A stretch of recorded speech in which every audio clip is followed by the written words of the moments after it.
2004년 4월 28일 미국 CBS에서 방영된 한 프로그램은 사람들을 충격에 빠지게 합니다. 이라크 아부그라이브 교도소를 배경으로 하는 이 영상은 자유와 평화를 명분으로 이라크와 전쟁을 감행한 미국의 진정성을 의심하게 했고, 사람들은 미 국방부와 미국을 비난하게 되지만 정작 미 국방부와 부시 행정부는 이것은 시스템의 문제가 아닌 개인의 일탈로 규정짓고 사건에 관계된 미군들을 군사재판에 회부합니다. 이때 당시 미군 병사들의 심리 상태를 대변하기 위해 한 명의 외부 전문가가 초빙되는데요. 스탠포드 대학의 필립 짐바르도 교수, 20세기의 가장 유명한 심리 실험 중 하나인 스탠포드 감옥 실험의 총책임자입니다. 스탠포드 감옥 실험은 익숙한 분들도 많으실 텐데요. 간단히 요약하자면 1971년 짐바르도 교수에 의해서 진행된 실험으로 정신적 문제나 전과 기록, 주변에 무리를 일으켰던 사소한 기록이라도 있는 사람들을 제외한 지극히 평범한 남자 대학생 24명을 교도관 그룹과 죄수 그룹으로 나눠서 2주 동안 가상의 지하 감옥에서 생활했을 때 가상의 공간과 역할이 이들에게 어떤 영향을 미치는지 관찰하는 실험이었습니다. 그러나 참가자들의 지나친 몰입과 심리적, 물리적 스트레스가 너무나도 심각했기 때문에 실험은 6일째에 종료되었고, 이는 환경과 역할이 개인에게 미치는 영향을 보여준 대표적인 실험이 됩니다. 실험을 주도했던 짐바르도 교수는 30여 년이 지난 2004년에 공개된 아부그라이브의 사진을 보면서 색다르면서도 친숙한 느낌이 들었다고 합니다. 일부 사진들은 1971년의 스탠퍼드를 떠올리게 할 정도로 비슷했기 때문이죠. 이라크의 수도 바그다드에서 서쪽 32km 떨어진 곳에 위치하고 있는 아부그라이브 수용소는 과거에는 사담 후세인이 매주 2번씩 반군을 공개 처형했던 곳으로 사담 후세인의 고문 본부라고 불리는 곳이었습니다. 2003년 미군이 사담 후세인의 정부를 전복시킨 뒤 영국군은 이 교도소를 폐쇄할 것을 건의했지만 미군은 이 시설을 포로 수용소로 사용하기로 결정합니다.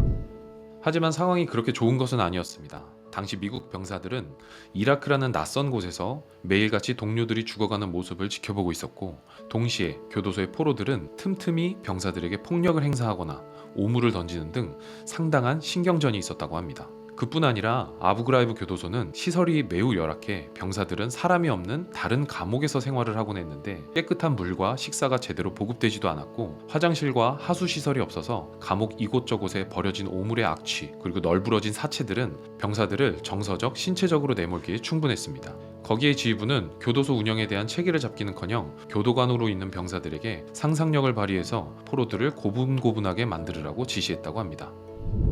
결국 교도소에서 병사들은 상상력을 발휘했습니다. 우월적 지위에 있다는 것을 보여주려고 시작됐지만 서서히 선을 넘게 되고 포로들에게 여러 가지 가혹행위를 일삼았습니다. 신체적 학대를 포함한 구타, 성적 학대는 물론이고 포로들의 옷을 벗겨 강제로 인간 피라미드 포즈를 취하게 하기도 했습니다. 포로들에게 두건을 씌우고 큰 소리를 질러 심리적으로 고문하거나 잠을 못 자게 하기도 했고, 개로 포로를 위협하거나 긴 시간 동안 불편한 자세로 있게 하는 등의 고문을 했습니다.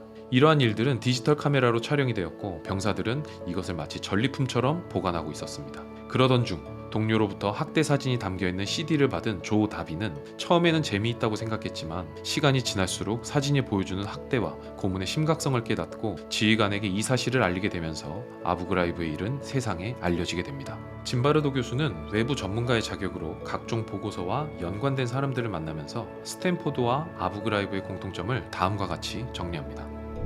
첫 번째는 환경이 미치는 영향입니다. 여기서 말하는 환경은 단순히 물리적 공간이나 시설을 의미하는 것만은 아니고 서로의 역할, 권한, 지시에 따른 행동과 그에 대한 반응을 포함합니다. 스탠퍼드 감옥 실험에서는 학생들이 감옥이라는 시설과 주어진 역할이라는 환경에 노출되었을 때 어떻게 변화되었는지를 관찰했고, 아부그라이브 역시 열악한 시설과 병사들의 역할, 그리고 통제하기 어려운 포로들의 반응이 미친 영향을 알 수 있었습니다. 두 번째는 권력의 남용입니다. 두 사건 모두 권력을 가진 사람들이 자신의 우월성을 보여주기 위해서 다른 사람을 학대하는 모습을 보여줍니다. 세 번째는 타인에 의한 영향입니다.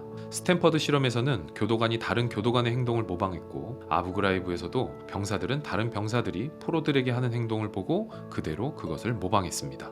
네 번째는 구조적 문제입니다. 스탠퍼드 실험에서는 주어진 역할과 실험에 대해 몰입을 요구함으로써 감옥 안에서 학대가 일어날 수 있는 구조가 만들어졌고, 아부그라이브 사건의 경우에도 상위 지휘부와 행정부 관료들이 교육이나 시설 보수, 교도소에 대한 운영 방식 개선을 통해서 문제를 해결하려고 하기보다는 교도소와 그 안의 사람들을 방치함으로써 학대가 이루어질 수 있는 시스템을 만들었습니다. 다섯 번째 공통점은 개인이 책임을 회피하려고 하는 모습입니다.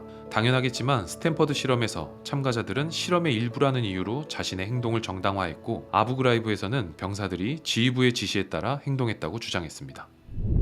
아부그라이브의 사건이 사회적으로 논란이 되자 미 국방부는 99.9%의 미군은 모범적으로 임무를 수행하는 한편 1%도 되지 않는 결함이 있는 병사들이 문제가 되고 있다, 이렇게 말했지만 짐바르도 교수의 의견은 개인보다는 구조적인 문제라는 것을 이야기하고 있습니다. 이것은 스탠퍼드 실험 이후 짐바르도 교수가 이야기하는 썩은 상자에 대한 이야기와 같은 이야기입니다.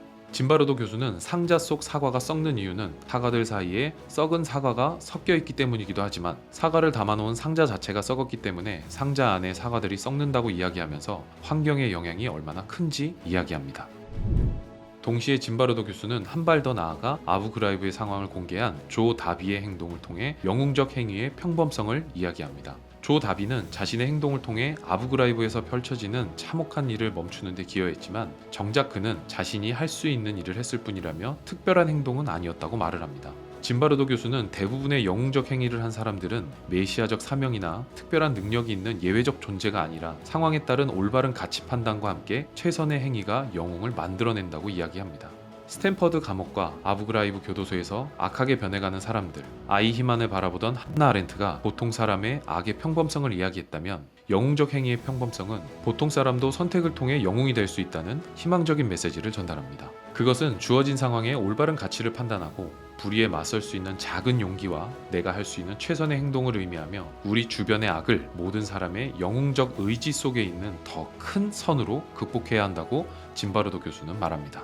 그의 책 루시퍼 이펙트의 마지막은 러시아 작가 알렉산드로 솔제니친의 말로 다음과 같이 마무리합니다. 선과 악의 경계는 모든 사람의 마음 한복판에 있다.